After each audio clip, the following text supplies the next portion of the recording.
আসসালামু আলাইকুম, কেমন আছেন আপনারা? আশা করি সবাই ভালো আছেন। দুপুরে ভাবলাম যে মুরগির খেতে দেই, তা আপনাদের সঙ্গে ভিডিওটা শেয়ার করি। অনেক দিন পর পর ভিডিও দেওয়া হয়। দেখেন মাশাআল্লাহ সবগুলো অনেক সুন্দর হয়েছে। কেউ যদি মনে করে যে আমি মুরগি পুষবো বা কোনো কিছু ইচ্ছা করে, তাহলে আসলে সব কিছুই সম্ভব। মনের জোর থাকতে হবে, ইচ্ছা থাকতে হবে। তাই উপরে দুপুরের সময় ছাদে কাপড় দিতে এসে তাদের ক্ষুধা লেগেছে, ভাবলাম যে একটু খাবার দিই। ভিডিও করতেছি, তো ভিডিও করার সময় মুরগির বাচ্চাগুলো দূরে দূরে চলে যায়।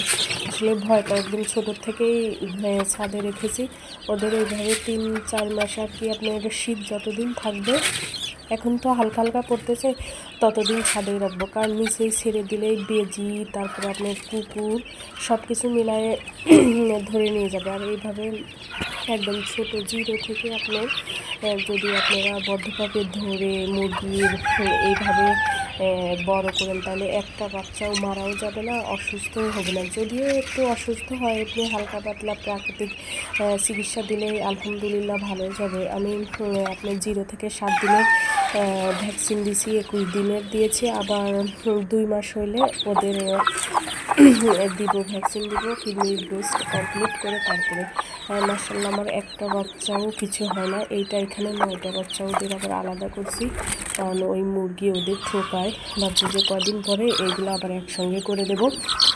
দেখেন ছাদে ছোট একটা কিন্তু চৌকি মতো, সেই চৌকির চারপাশে নেট দিয়ে ঘিরে, এমনভাবে ঘিরে দেওয়া হয়েছে যাতে বাচ্চাগুলো না পড়ে, সেই জন্য এইভাবে দেওয়া হয়েছে। আর চারগুলো ছোট ছোট কাঠ মেরে দেওয়া হয়েছে।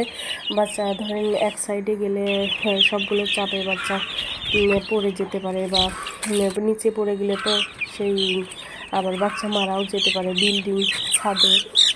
সে কারণে দেখেন 2টা বাচ্চা নিচে পড়েছিল, আমি সাথে সাথে ধরে আবার ওদের জায়গা দিয়েছি। মুরগি এখানে 3 মুরগির বাচ্চা, মাশাআল্লাহ 30টা না 31টা বাচ্চা আছে।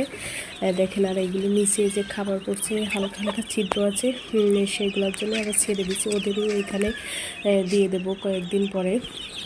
দেখেন, এইভাবে যদি আপনারা মুরগি পুষতে চান বা ইচ্ছা করেন, তাহলে কিন্তু পুষতে পারেন। দেখছেন কত সুন্দরভাবে এগুলো ছোট থেকেই ফিট করানো হয়। আর বড় হলে আর এদের এমনি প্রাকৃতিক খাবার দেবো। ছাদে এই পাশে আমার কবুতর আছে, দেখেন মাশাআল্লাহ। সবাই দোয়া করবেন, আলহামদুলিল্লাহ।